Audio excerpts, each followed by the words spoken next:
Good morning students, my self Manoj Chotiya from Raghunath विद्यालय। अपन पढ़ रहे थे नाइट्रोजन उपापचय तथा नाइट्रोजन चक्र। ठीक है, इसके अंतर्गत अपन ने नाइट्रोजन चक्र को 4 स्टेप में पढ़ लिया था। ये उसका एक आरेख बनाया है। ठीक है, आरेख के अंतर्गत क्या देखते हैं अपन? सबसे पहले वायुमंडलीय नाइट्रोजन को अपन ने देखा था। तड़ित या जब बिजली चमकती है आकाश में तब ये नाइट्रेट पहले नाइट्रोजन डाइऑक्साइड, फिर पहले नाइट्रोजन मोनोऑक्साइड, फिर नाइट्रोजन डाइऑक्साइड, फिर नाइट्रेट नाइट्रोजन ट्राइऑक्साइड में परिवर्तित होता है। और यही नाइट्रेट विनाइट्रीकरण की क्रिया के द्वारा वापस वायुमंडल में भी जा सकती है। उसके पश्चात कुछ जो नाइट्रिक अम्ल बनते हैं, यानी बरसात के द्वारा जो नाइट्रेट जमीन तक पहुंचती है उसे पादपों के द्वारा अवशोषित कर लिया जाता है। ये पादपों द्वारा अवशोषित, और कुछ भाग जो है वो गहराई में चले जाने से उसका क्या हो जाता है? ह्रास हो जाता है। इसके अलावा ज्वालामुखी व औद्योगिक नाइट्रोजन स्थिरीकरण के द्वारा वायुमंडलीय नाइट्रोजन को अमोनिया में परिवर्तित किया जाता है। अमोनिया नाइट्रीकरण के द्वारा नाइट्राइट में बदल जाती है और नाइट्राइट जो है नाइट्रेट में परिवर्तित होता है। नाइट्रेट पादपों द्वारा अवशोषित की जाती है। पादपों के द्वारा यह पहुंच जाती है किसमें? जंतुओं में। और पादप एवं जंतु दोनों की मृत्यु के पश्चात अमोनीकरण की क्रिया के द्वारा ये वापस किसमें बदल जाती है? अमोनिया में। और इस प्रकार से यह जो है चक्र चलता रहता है। तो इसके ऊपर अलग से एक प्रश्न पूछा जा सकता है कि 2 नंबर का प्रश्न आ सकता है कि नाइट्रोजन चक्र का आरेख बनाइए। तो ये आप लोगों को ये याद करना है, बना लेना है। आपकी पुस्तक में भी बना हुआ है, वहां से देखकर भी इसको आप बना सकते हैं अपनी कॉपी में, और इसको आप याद करेंगे। इसके पश्चात अपना टॉपिक है जीवाणु संक्रमण एवं गुलिका निर्माण की क्रिया विधि। जीवाणु संक्रमण एवं गुलिका निर्माण की क्रियाविधि अंतिम टॉपिक है अपना इस अध्याय का। जीवाणु संक्रमण, इन्फेक्शन, गुलिका निर्माण यानी गांठ, एक प्रकार से अपन कह सकते हैं गांठ या नोड्यूल। क्या होता है? देखिए, ये अपनी मान लीजिए क्या है, किसी भी पादप की जड़ का सबसे बाहरी परत है जिसको अपन कह सकते हैं एंडोडर्मिस, और यहाँ ये जो संरचना है ये क्या है? मूल रोम है। ठीक है, और उसके चारों ओर क्या है? ये मृदा है। मृदा के अंतर्गत क्या होता है? ग्राम नेगेटिव जीवाणु पाए जाते हैं जो बेसिलस प्रकार के होते हैं। ये ज्यादातर जो दाल कुल जो होते हैं अपने, जैसे मटर है, मोठ है, ठीक है, जितने भी दालें हैं, चना है, मूंग है, अरहर है, ये जो सिंधी कुल कह सकते हैं अपन, या दाल कुल कह सकते हैं, या यूं कहते हैं लेग्यूम। तो आप लोगों ने पिछली कक्षाओं में भी पढ़ा है कि राइजोबियम लेग्यूमिनोसेरम, राइजोबियम जीवाणु का नाम है, लेग्यूम दाल कुल के पादप है। उन दाल कुल के पादपों के पास में या उनकी जड़ों के आसपास में राइजोबियम जो है वो ग्राम नेगेटिव जो जीवाणु है बेसिलस प्रकार का है, वो मूलों के समीप ही एकत्रित रहता है। और ये राइजोबियम गुलिका निर्माण में महत्वपूर्ण भूमिका निभाते हैं। अब होता क्या है कि सबसे पहले पादपों की जड़ों के द्वारा एक विशेष प्रकार के ग्लाइकोप्रोटीन, याद रखना आपको नाम, एक विशेष प्रकार के ग्लाइकोप्रोटीन जिसका नाम है लैक्टिन, ये क्या किया जाता है? ये इन जड़ों के द्वारा स्रावित किया जाता है। लेक्टिन का स्राव होने के कारण ये लेक्टिन क्या करता है? राइजोबियम को अपनी तरफ आकर्षित करता है। और जैसे ही राइजोबियम जीवाणु इसके समीप आते हैं तो पादप के द्वारा ऑक्सीन तथा साइटोकाइनिन हार्मोन स्रावित किए जाते हैं, और जिससे कि जीवाणु का जो नोड कारक है वो नोड कारक क्या करता है? यहां ये साइटोकाइनिन और ऑक्सीन, नेक्स्ट स्टेप में बना देता हूं आपको, सिर्फ इतनी ही।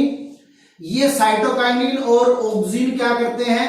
ये जो मूल रोम है इसको हुकनुमा संरचना में परिवर्तित कर देते हैं, अर्थात इसको इस प्रकार से मोड़ देते हैं। और इसको मोड़ने के कारण, मान लीजिए ये मोड़ है, इसको जिस ऐसे मोड़ा जाता है तो इसकी कोशिका जो भित्ति है उसमें स्थान स्थान पर क्या हो जाते हैं? छिद्र हो जाते हैं, या अपनी यूं कहें कि कोशिका भित्ति जो है वो टूट जाती है और इन टूटे हुए स्थानों से फिर क्या होता है कि राइजोबियम जो है वो अंदर की तरफ प्रवेश कर जाते हैं।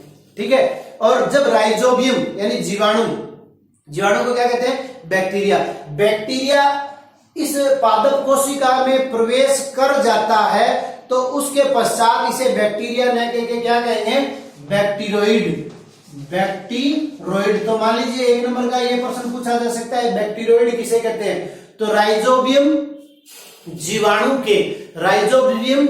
के जड़ों की कोशिका में प्रवेश करने के पश्चात उसे क्या कहते हैं? बैक्टीरोइड कहते हैं। अब ये बैक्टीरोइड क्या करेगा? ये संक्रमण एंडोडर्मिस, ये अपनी कोशिका एंडोडर्मिस, और एंडोडर्मिस के बाद में कौन सा स्तर प्रारंभ होता है आप लोगों को पता है? वल्कुट। तो मूल रोम से ये कहां आ जाएगा? ये संक्रमण तंतु, ठीक है, फिलामेंट का निर्माण करेगा और ये फिलामेंट जो है डीएनए द्विगुणन की क्रिया करेगा, या यूं कहें कि डीएनए का बहुगुणन होता जाएगा, और डीएनए बहुगुणन होने के पश्चात ये धीरे धीरे एंडोडर्मिस की ओर प्रवेश करेगा और जीवाणु कोशिकाओं के द्वारा यहां पर क्या होगा? इंडोल एसिटिक एसिड, ठीक है, इंडोल एसिटिक एसिड, ये अपन अगले पार्ट में पढ़ेंगे क्या है? एक पादप हार्मोन है। ठीक है, तो गुलिकाओं के आकार में वृद्धि, जीवाणु कोशिकाओं के द्वारा स्रावित वृद्धि hormone indole acetic acid hormone के द्वारा क्या होगा? इनकी वृद्धि होगी और धीरे धीरे फिर ये क्या करेंगे? वल्कुटीय क्षेत्र में, ये एंडोडर्मिस है, एंडोडर्मिस से फिर ये वल्कुटीय क्षेत्र में प्रवेश करके और इस प्रकार से एक गांठनुमा संरचना का निर्माण कर लेते हैं। ये एंडोडर्मिस है और ये अंदर की तरफ भी और बाहर की तरफ भी एक गांठनुमा संरचना बन जाती है, तो इसे हम क्या कहते हैं? गुलिका निर्माण कहते हैं। और इस गुलिका के अंदर 2 विशेष प्रकार की प्रोटीन पाई जाती है, एक है लैग हीमोग्लोबिन, और उस लैग हीमोग्लोबिन प्रोटीन के कारण इस गुलिका का रंग जो है पिंक कलर का होता है या गुलाबी रंग का होता है, और जैसे ही ये जीवाणु इसके अंदर मृत हो जाता है या जड़ों की मृत्यु हो जाती है तो ये श्वेत अवस्था में आ जाता है या हल्के पीले रंग का ये गुलिका जो है हो जाती है। अब लैग हीमोग्लोबिन क्या है? तो लैग हीमोग्लोबिन क्या होता है? जो ये रूट नोड्यूल है इसके अंदर ऑक्सीजन को अवशोषित करने का कार्य करता है। क्यों? तो इससे क्या लाभ है? तो जो नाइट्रोजन स्थिरीकरण करने वाले एंजाइम होते हैं जो अपन ने नाइट्रोजन चक्र के अंतर्गत पढ़े थे, नाइट्रोजिनेज, ये क्या करते हैं? ऑक्सीजन के प्रति अत्यधिक संवेदनशील होते हैं। ठीक है, नाइट्रोजन स्थिरीकरण करने वाले एंजाइम जो है वो ऑक्सीजन के प्रति अत्यंत संवेदनशील होते हैं, तो ऑक्सीजन की उपस्थिति में ये नाइट्रोजन स्थिरीकरण की क्रिया नहीं करते। तो इनके अंदर जो लैग हीमोग्लोबिन पाया जाता है वो लैग हीमोग्लोबिन क्या कर लेता है? ऑक्सीजन को अवशोषित कर लेता है, और ऑक्सीजन को अवशोषित करने पर नाइट्रोजिनेज जो एंजाइम है वो आसानी से नाइट्रोजन स्थिरीकरण की क्रिया कर सकता है। तो यहाँ 1 नंबर का प्रश्न पुनः पूछा जा सकता है कि लैग हीमोग्लोबिन का कार्य क्या है? तो लैग हीमोग्लोबिन क्या करता है? ऑक्सीजन को अवशोषित करने का कार्य करता है। तो अपने को ये याद रखना है, ये प्रश्न भी पूछा जा सकता है, छोटा प्रश्न 1 नंबर का, कि जो गुलिका होती है उस गुलिका में कौन सी प्रोटीन उपस्थित होती है? तो 2 प्रकार की प्रोटीन उपस्थित होती है, एक तो कौन सी अपनी लैग हीमोग्लोबिन, और हीमोग्लोबिन आप लोगों को पता है मनुष्य के रक्त में पाई जाती है, उसके कारण मनुष्य के रक्त का रंग जो है लाल होता है, तो उसी प्रकार यहाँ पर भी ये क्या करता है? गुलाबी रंग का निर्माण करता है, किसका? गुलिका का। और दूसरी जो प्रोटीन इसके अंदर पाई जाती है उसको कहते हैं नोड्यूलिन प्रोटीन। कहा? किसमें? ये गुलिका के अंदर ये नोड्यूलिन प्रोटीन जो है इसके कई प्रारूप हो सकते हैं जो संरचना और नाइट्रोजन कार्बोहाइड्रेट के उपापचय से संबंधित होती है। ठीक है, अब हम देख रहे हैं कि यहां क्या हो रहा है? यहां क्या हो रहा है? तो सहजीवी संबंध है, किसका? जीवाणु का और उच्च पादपों की जड़ों का। तो इस प्रकार के सहजीवी संबंध में पादप जो है, यानी एक तो क्या है? पादप की जड़ के मध्य, और एक दूसरा क्या है? जीवाणु के मध्य सहजीवी संबंध है। तो पादप या जड़ जो है उसका तो नोड कारक, याद रखना, आपको यह भी पूछा जा सकता है कि पादप या जड़ का तो नोड कारक, और जीवाणु या जो कदे की परपोषी है उसका नोड, निप एवं फिक्स कारक क्या करता है? मूल गुलिका निर्माण में सहयोग करता है, या यूं कहें कि नाइट्रोजन स्थिरीकरण में सहायता करता है। इस प्रकार से अपना ये पार्ट जो है वो पूरा हो जाता है। इस पार्ट के अंतर्गत अपन ज्यादा लंबा चौड़ा पार्ट नहीं है, दो ही टॉपिक है इसमें। एक तो क्या है, नाइट्रोजन चक्र है, दूसरा महत्वपूर्ण भाग नाइट्रोजन स्थिरीकरण है, और तीसरा जो है मूल गुलिका निर्माण या जीवाणु संक्रमण एवं गुलिका निर्माण की क्रिया विधि है। धन्यवाद, आज के लिए इतना ही।